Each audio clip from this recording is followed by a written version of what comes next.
बिस्मिल्लाहिर्रहमानिर्रहीम। अस्सलाम वालेकुम students, I hope all of you will be fine. अच्छा स्टूडेंट्स, एक बात यहाँ पे बहुत अच्छे से क्लियर कर दूँ कि मास और वेट स्टूडेंट्स इसको मिक्स करते हैं। बेसिक कॉन्सेप्ट क्या? Mass a quantity of matter in an object, जबकि वेट फोर्स है जिससे किसी भी ऑब्जेक्ट को कोई प्लैनेट अपनी तरफ अट्रैक्ट करता है। और ग्रेविटेशनल फील्ड स्ट्रेंथ क्या है? ये वो फोर्स है जिससे 1 kg ऑब्जेक्ट को कोई प्लैनेट अपनी तरफ अट्रैक्ट करता है। जैसे अगर मैं जी की बात करूं अर्थ के लिए, कि अर्थ के लिए जी की वैल्यू कितनी है, तो 10 न्यूटन है। वो 10 न्यूटन फोर्स लगाती है अर्थ हमारी 1 kg ऑब्जेक्ट के लिए। तो जी की वैल्यू जो होती है हर प्लैनेट के लिए डिफरेंट होती है, लेकिन इनमें आपस में क्या रिलेशन है? W is equal to M G है।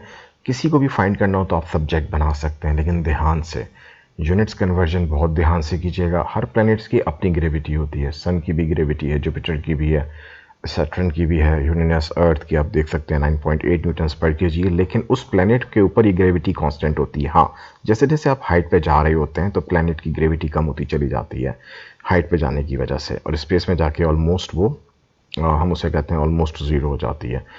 अगर वो उस प्लैनेट के या किसी भी ग्रेविटी के अप्रोच से या किसी फील्ड से बाहर निकल गई, ग्रेविटेशनल फील्ड से, तो फिर वो ऑलमोस्ट ज़ीरो हो जाती है। तो हर एक प्लैनेट की डिफरेंट ग्रेविटी है। हर एक प्लैनेट के ऊपर जो फील्ड ऑफ यानी कि ग्रेविटेशनल फील्ड स्ट्रेंथ है वो डिफरेंट है। वो फाइंड करने के लिए आप इजीली फाइंड कर सकते हैं वेट को मास से डिवाइड करके। अच्छा, समटाइम हमारे पास कुछ ऑब्जेक्ट्स होते हैं। ये आपके पास फिजिकल बैलेंस आपको नज़र आ रहा है सबसे लेफ्ट साइड के ऊपर, फिर आपको न्यूटन मीटर नज़र आ रहा है, फिर आपको यहाँ पे एक और हमारे पास बैलेंस नज़र आ रहा है।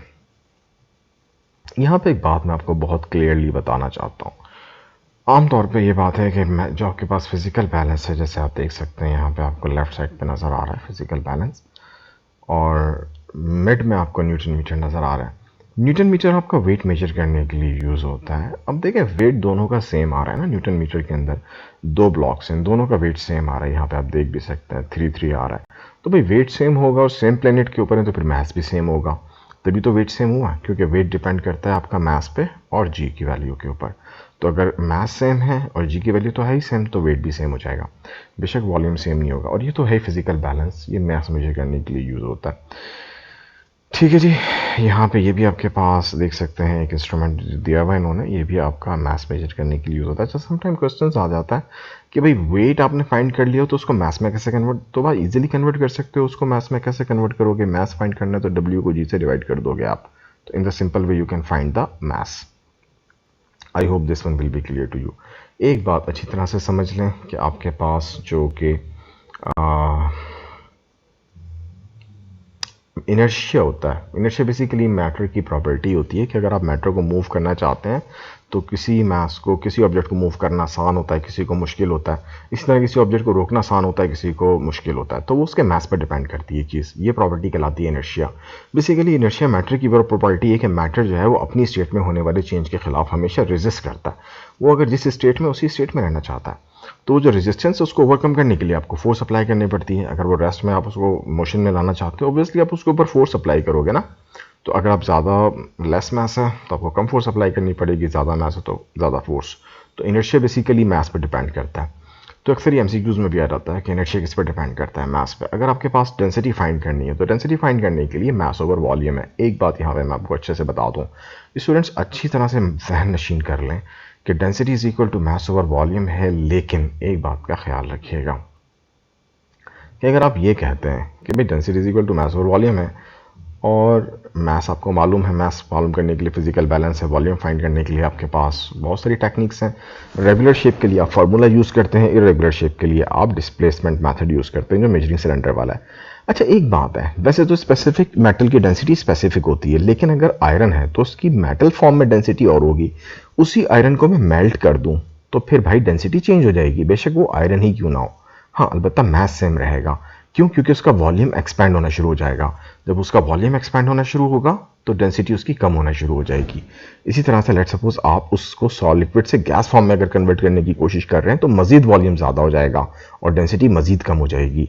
तो इट मीन्स कि एक ही मटेरियल रहा, मटेरियल सेम था, लेकिन अगर आप उसकी स्टेट को चेंज कर रहे हैं, सॉलिड लिक्विड में या गैस में लेकर जा रहे हैं, तो फिर उसकी डेंसिटी सेम नहीं रहेगी, डेंसिटी में चेंज आएगा। हाँ, उस वक्त डेंसिटी सेम रहती है जब स्टेट भी सेम हो। ये बात छोटी सी है, लेकिन स्टूडेंट्स आमतौर पर इसको इग्नोर कर देते हैं। आई होप ये बात आप याद रखेंगे। मास आपके पास जो होता है वो कांस्टेंट रहना चाहिए, यानी कि मिसाल के तौर पे 1 kg मेटल था तो 1 kg रहना चाहिए, तो फिर डेंसिटी और वॉल्यूम का रिलेशन इन्वर्सली प्रोपोर्शनल होता है। ठीक है गाइस, और अगर आप वॉल्यूम कांस्टेंट रखते हैं, मास बढ़ाते हैं, तो फिर डेंसिटी भी बढ़ना शुरू हो जाएगी। मिसाल के तौर पे एक बॉक्स है, इसमें वॉल्यूम कांस्टेंट है, मैं इसमें अभी स्टोन्स ऐड किए, मैं अभी मैंने 4 स्टोन्स ऐड किए तो उसके अंदर डेंसिटी, अभी मैं मजीद स्टोन्स ऐड कर देता हूँ तो वॉल्यूम तो मैंने फिक्स रखा हुआ है, लेकिन मैं मास बढ़ाता चला जा रहा हूँ तो डेंसिटी क्या हो जाएगी, ज़्यादा हो जाएगी। तो ये चीज़ें बड़ी मैटर करती हैं। अब देखें, वॉल्यूम यहाँ कांस्टेंट रखा हुआ है मैंने, तो फिर डेंसिटी और मास में क्या रिलेशन हो गया, डायरेक्टली प्रोपोर्शनल। अब मैंने वॉल्यूम को कांस्टेंट रखा है तो मैंने वॉल्यूम को सर्कल में बंद कर दिया। सर्कल में इसलिए बंद करता हूँ ताकि ये भाग ना सके, आगे पीछे ना हो सके, इंक्रीज डिक्रीज नहीं आ रहा है इसके अंदर, कुछ नहीं आ रहा है, फिक्स हो गया। तो अब डेंसिटी और मास में डायरेक्टली प्रोपोर्शनल है। I hope this one will be clear to you. ठीक है ना। और अगर डेंसिटी फिक्स है तो फिर मास और वॉल्यूम में तो ऑब्वियसली डायरेक्टली ही प्रोपोर्शनल होगा। कि मिसाल के तौर पे वाटर है और उसकी डेंसिटी फिक्स है, तो अगर आप उसका मास बढ़ाते हैं तो उसका वॉल्यूम भी बढ़ेगा, तो डायरेक्टली प्रोपोर्शनल हो जाएगा, और होना भी चाहिए। क्योंकि देख लें, डेंसिटी देखें, वॉल्यूम इधर आ गया, डेंसिटी को मैंने सर्कल में बंद कर दिया। वाटर की डेंसिटी तो फिक्स होती है ना, उसकी स्टेट में कोई चेंज नहीं आ रहा, तो अगर मैं वाटर का मास बढ़ाऊंगा तो उसका वॉल्यूम भी बढ़ेगा। I hope this one will be clear to you. Okay guys, thank you, so nice of you, take care.